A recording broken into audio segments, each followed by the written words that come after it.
Good morning, students. This is your Sita ma'am again in front of you with a new chapter 11 from class 5, Transport in Modern Times. So, children, this is we are going to study about transport. Transport is the basic requirement in modern in times, especially today in the world of this present world, with the modernization world, with the 21st century, 22nd century world. Transport is very important. So transport is very important, so we'll read about how transport plays an important role in our life. See here, transport plays an important role in our day-to-day life. This means that they help in the movement of raw material. So how transport is useful? So it is useful in movement of raw material, especially to factories and to finished goods. Without this, how can the things reach to our houses? Because of transportation only things are reaching our houses. बेटा transport के कारण ही चीज़ें आज हमारे घर तक पहुंच रही है. आपके घर में जो दूध है, अंडे हैं, सब्जियां हैं, ये ट्रांसपोर्ट के कारण ही पहुंच पा रही है. Okay. A well-developed transport system is helps in distribution of goods. So first point अच्छे से हमको ट्रांसपोर्ट होने से आज हमारे घर में सब चीज़ें उपलब्ध हो पा रही है. This is the first point. Then services to local, national and international market. हर प्रकार के local markets, national market, international market में भी हमारी जो भी सर्विसेज हैं या काम हैं, हम हर प्रकार से संभव हो पाते हैं ट्रांसपोर्ट के कारण. It also haves to meet the people from different parts of the world. ये बहुत ज़रूरी है कि आज हम छुट्टियां बिताने या कहीं घूमने या किसी से मिलने या कोई शादी अटेंड करने ट्रांसपोर्ट के कारण ही जा पा रहे हैं. All because of transport. So today we learn about the transport, how and the various activities, how language, custom and tradition helps in transport. So here is one very important life. Transport system is called the lifeline of country's economy. मतलब देश की अर्थव्यवस्था, देश की व्यवस्था, देश का सारे कार्य ट्रांसपोर्ट से ही टिके रहते हैं. और हम बहुत अच्छे से आपको क्लास 3-4 से हम पढ़ाते आ रहे हैं. The transport is divided into land, water and railways, and here again the land transport is again divided into roadways, railways and pipelines. And today we will do only the land transport beta.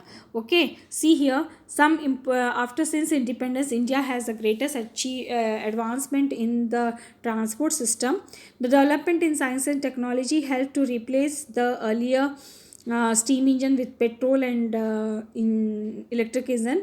In recent times, the efforts are being made to reduce the consumption of renewable resources of energy like petrol and diesel. They have been exploited and they have been soon.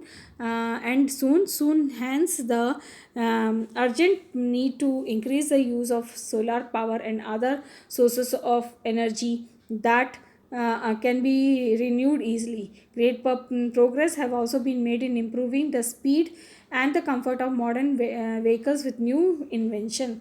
So इससे ये बात पता चलता है कि बेटा जब से इंडिपेंडेंस है सबसे हम बहुत डेवलपमेंट किए हैं. Development of science and technology हुआ है. स्टीम इंजन से हम पेट्रोल इंजन से अब इलेक्ट्रिक इंजन में आ गए हैं जो कि पॉल्यूशन बहुत कम करता है. उसके साथ साथ कंजप्शन ऑफ पॉल्यूशन, और अभी हम नॉन रिन्यूएबल रिसोर्सेज है कि विंड है, इलेक्ट्रिसिटी है, फ्यूल एनर्जी को हम नहीं यूज़ कर रहे हैं. हम आजकल renewable sources solar, wind and thermal power plants जैसी चीज़ों को यूज़ करने के फेवर में होते हैं. स्पेशली एक्सप्लॉयटेशन होने से बचता है हमारा रिसोर्स. एंड बहुत सून अगर हम इसी तरह से रिसोर्सेज यूज़ करेंगे तो एक दिन बेटा फॉसिल फ्यूल्स ख़त्म हो जाएंगे. हैंस हमको क्या करना है, हमको इंक्रीज़ करना है हमारे सोलार पावर को और अदर एनर्जीज़ को जो कि रिन्यूड है, जो कि दोबारा बन सकती है. ग्रेट प्रोग्रेस उसमें ज़रूरत है. हमको ये सोचना है कि हमारे ट्रांसपोर्ट में कंफर्ट बढ़े, मॉडर्न टाइम्स के साथ कंफर्ट बढ़े, एमिनिटीज़ बढ़े, पर चीज़ें ऐसी हो कि जो एनवायरमेंटल फ्रेंडली हो लेकिन एनवायरनमेंट के लिए नुकसान ना हो. आज हम इस बारे में पढ़ेंगे. तो उससे पहले आता है लैंड ट्रांसपोर्ट, जो कि लैंड ट्रांसपोर्ट में आता है रोडवेज़. बेटा रोड बहुत इंपॉर्टेंट होती है क्योंकि one of the main reason of advancement is roadways. अगर रोडवेज़ ना हो तो डेवलपमेंट पॉसिबल नहीं है क्योंकि घरों तक सामान पहुँचाने में हमारे रोडवेज़ का बहुत बड़ा हाथ है. तो रोडवेज़ जो हमारे इंडिया में लेंथ एंड ब्रेथ वाइज सब जगह का भी रोडवेज़ भी बहुत तरक्की कर रही है इंडिया। आप देखिए हमारे छत्तीसगढ़ में भी बहुत नए नए रोड्स बन रहे हैं और सुंदर सुंदर रोड्स बन रहे हैं, और जो रोडों को हर प्रकार से जोड़ा जाता है, हर प्रकार से ब्रिजेस वगैरह बन रही हैं। तो roadways are again divided into 5 parts: the national highway, state highway, district roads, village roads and border roads. तो ये सबसे पहले आता है नेशनल हाईवे, जो कि एक कंट्री है में पूरी जगह है और पूरे एक स्टेट को दूसरे स्टेट से जोड़ता है ना। उसके बाद आता है स्टेट हाईवे, जो स्टेट एक कैपिटल से दूसरे कैपिटल को जोड़ता है। स्टेट हाईवेज देखिए, one capital with another capital को स्टेट हाईवेज बोलते हैं। और विलेज डिस्ट्रिक्ट रोड एक डिस्ट्रिक्ट को दूसरी डिस्ट्रिक्ट से जोड़ता है। विलेज एक विलेज दूसरे विलेज और टाउन से जोड़ता है, टाउन एंड शहरों से। And border road specially border वालों के लिए बनाया जाता है, बॉर्डर में खाना पहुंचाने, एम्यूनिशन पहुंचाने, हमारे सीआरपीएफ जवानों को कोई प्रॉब्लम ना हो, स्पेशली बॉर्डर्स के लिए बनाई जाती है। तो इस तरह से हर प्रकार से movement of army, maintenance of roads country के लिए बहुत ज़रूरी है। तो इस तरह से ये highways, stateway, roadways, district roads, village roads and border roads हर जगह से यूज़फुल होती हैं और इनको बनाना है। Roads play an important role in the national unity. आज हम देश को हर प्रकार से जोड़ने के लिए रोड्स हैं, और ये जुड़ता है तो यूनिटी है तो सोशल एंड इकोनॉमिक कंडीशंस भी हमारे इम्प्रूव हो रहे हैं। और they also support the main transport that the railways, waterways and railways. हाँ, ये बात भी सही है, अगर रोडवेज नहीं होते तो वाटरवेज भी नहीं होता, एयरवेज भी नहीं होता। एयरपोर्ट तक पहुंचना है तो रोड चाहिए, वाटरवेज तक पहुंचना है तो रोड चाहिए, है ना। तो रोड बहुत ज़रूरी है।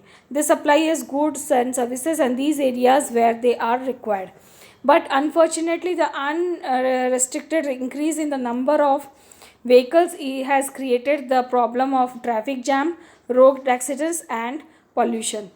तो रोड एक्सीडेंट्स एंड पॉल्यूशंस हो जाते हैं, ये एक सबसे बड़ी प्रॉब्लम है। रोड बहुत अच्छी हैं, कुछ अच्छी चीज़ों के साथ बेटा हमेशा कुछ बुरी चीज़ें भी होती हैं। तो बुरा प्रॉब्लम है traffic jam, road accident, okay, और पॉल्यूशन, ये बुराई है रोड्स के साथ। अब आता है रेलवेज। रोडवेज का दूसरा पार्ट है रेलवेज। रोड्स तो हमको कनेक्ट कर रहे हैं शॉर्ट एरियाज़ में, लोकल एरियाज़ में। रेलवेज हमको कनेक्ट करते हैं अब्रॉड या बाकी एरियाज़ में। तो ब्रॉडर रूप of roadways is railways. So great advancements had made in Indian railways since the time when the list first train came to Mumbai and Delhi. ये देखिए, मुंबई टू थाने पहली बार ट्रेन चली मुंबई टू थाने इन 1853, और वो जो जर्नी थी 1.5 आवर की जर्नी थी, 115 मिनट्स की जर्नी थी। उसमें 34 किलोमीटर्स का डिस्टेंस कवर हुआ था। और ये पहली ट्रेन जो हमारे लिए आज एक बून बन गई, जो कि अंग्रेज़ों ने शुरू की थी अपनी सुविधा के लिए, लेकिन आज ट्रेन्स के बिना जीवन संभव ही नहीं है। Today the Indian Railways have connected each part of the country and they play an important role, क्योंकि बिज़नेस के लिए, इंडस्ट्री के लिए, एग्रीकल्चर के लिए, टूरिज़्म के लिए, हर चीज़ के लिए ज़रूरी है। रोड ने लोगों को नज़दीक लाया, इसी तरह रेलवेज़ ने भी हमको नज़दीक लाया, एक स्टेट से दूसरे स्टेट को जोड़ पाया। लोग क्लोज आए, शादियाँ अटेंड करने जा पा रहे हैं, सब जगह जा पा रहे हैं, बर्थडे के लिए जा पा रहे हैं, बिज़नेस फंक्शंस के लिए जा पा रहे हैं। कुछ भी काम हो तो ट्रेन बहुत सुविधाजनक है एंड मोर कंफर्टेबल है, क्योंकि उसमें सब कुछ सुविधा रहती है, खाने की, बैठने की, लेटने की, टॉयलेट, बाथरूम, आपको स्टेशंस मिलते हैं जहाँ पे आपको ज़रूरत पड़े तो आप पानी वगैरह भी ले सकते हैं। तो railways are much better. And अभी अगर आप बोलें तो बहुत अच्छी अच्छी ट्रेन चल रही हैं। हिली एरियाज़ में भी एक train to Darjeeling and Shimla है, जो कि टॉय ट्रेन के नाम से फेमस है। लोग सिर्फ उसकी आनंद उठाने के लिए, उसकी ब्यूटी के लिए, उसकी सुंदरता के लिए, आसपास के लिए, घूमने के लिए ट्रेन्स के लिए जाते हैं। अब उसके बाद आती है शताब्दी एंड राजधानी टाइप की ट्रेन्स। ये जन शताब्दी एंड और राजधानी जैसी ट्रेन्स हैं जो 145 किलोमीटर की रफ्तार से इतनी फास्ट चलती हैं कि आज हमको इन सब ट्रेन्स में ऐसा लगेगा कि हम अपना काम रात रात में ट्रेन में जाके सुबह उठ के कंप्लीट करके फिर दूसरे दिन आ सकते हैं। तो कंफर्ट है, एमिनिटीज़ हैं, एमिनिटीज़ मतलब मॉडर्न एमिनिटीज़ में सुविधाएं हैं, कंफर्ट है, और क्या चाहिए। रिजर्वेशन आजकल ऑनलाइन हो जा रहा है, स्टेशनों में रेस्टोरेंट्स है, ट्रेनों में भी रेस्टोरेंट्स है, रेस्टिंग रूम्स हैं, और टेलीफोन सर्विसेज है, तो हर चीज़ आजकल ट्रेन सुविधा दे रही है। The Indian railways have provided computerize train reservation है, घर बैठे आप रिजर्वेशन कर सकते हैं। कंटेनर सर्विसेज, माल वगैरह भेज सकते हो। लोकल ट्रेन्स भी हैं जो आपको, लोकल ट्रेन जो कि आजकल मेट्रो के नाम से चल रही हैं, स्पेशली इन मुंबई कोलकाता। तो ये सारी ट्रेन्स हैं जो आज के डेट पे हम ये कर पा रहे हैं। उसके बाद आता है इन रिसेंट टाइम्स मेट्रोज़ की बेटा आज बहुत कंफर्टेबल है, चीप है, सस्ता, सुंदर, मजबूत, टिकाऊ। हाँ, इन्वेस्टमेंट बहुत है, कॉस्ट बहुत महंगा है, शुरू में बहुत पैसा लगाना पड़ता है, लेकिन ये बहुत सक्सेसफुल है, specially Delhi, Kolkata and other places में। और ये रिड्यूस करता है ट्रैफिक जैम्स को और एक्सीडेंट्स को, और ये सस्ता रहता है लोगों के लिए। इसलिए आजकल मेट्रोज़ को बहुत जगह सिटीज़ में, हैदराबाद, बेंगलुरु जैसे सिटीज़ में भी मेट्रो आने लगा है। अभी आता है मोनोरेल। ये देखिए, मोनोरेल मीन्स एक पटरी पे चलने वाली रेल, जो कि आपको स्पेशली मुंबई टूरिज़्म के लिए बनी हुई है, मुंबई दर्शन के लिए। ये देखिए, और इसमें एक पटरी में चलती है, इसका पॉपुलर है और ये बहुत अच्छी है ट्रेन। ऐसी ट्रेन अब हर शहरों में चलनी चाहिए ताकि लोग अपने अपने शहरों का चीप रेट में दर्शन कर सकें और पॉल्यूशन फ्री भी हो। रोडवेज बेटा, लैंड ट्रांसपोर्ट का नेक्स्ट पार्ट है पाइपलाइंस। पाइपलाइंस भी एक बहुत अच्छा तरीका है। जैसे हमारे घरों में पानी आए, वैसे ही बहुत जल्द हमारे घरों में गैस आएगा, क्रूड आए, पेट्रोलियम आएगा और मीटर लगे रहेंगे, और हम उसी जैसे इलेक्ट्रिसिटी आता है वैसे ही मीटर लगा रहेगा और गैस भी आएगा। और ये गैस अगर हमारे घरों में ऐसे ही आने लग जाएगी तो बेटा बहुत ट्रांसपोर्टेशन का खर्चा और आने जाने का खर्चा और जो एक्स्ट्रा चार्जेस लग रहे हैं हम ट्रांसपोर्ट का ऐड करके दे रहे हैं, वो सबसे भी बच जाएंगे। सो ट्रांसपोर्ट जो है रिफाइनरीज़ के लिए अभी चल रहा है। अभी नेचुरल गैस की रिफाइनरीज हो रही है, थर्मल पावर में यूज़ हो रहा है, फर्टिलाइजर्स में यूज़ हो रहा है पाइपलाइंस। बहुत जल्दी ये पाइपलाइन सभी चीज़ों में यूज़ होने लग जाएगी, तो घरों में, रोड में ट्रैफिक जैम्स कम हो जाएंगे। और ये बहुत फ़ायदेमंद है, स्पेशली ये कहीं भी आप बिछा सकते हो without any fear of damage of iron storm, snow. मौसम में भी कोई ख़राबी नहीं करता। पाइपलाइन से ट्रांसपोर्टेशन खर्चा बचेगा, और उसके बाद देरी होने का, डिले का खर्चा, डिले भी बचेगा, लॉस ऑफ वेट भी बचेगा, जो चीज़ें इधर उधर ले जाने में चीज़ें बर्बाद होती है वो सब भी बचेगी। स्पेशली लिक्विड आइटम्स को हम ट्रांसपोर्ट करके भेज सकते हैं।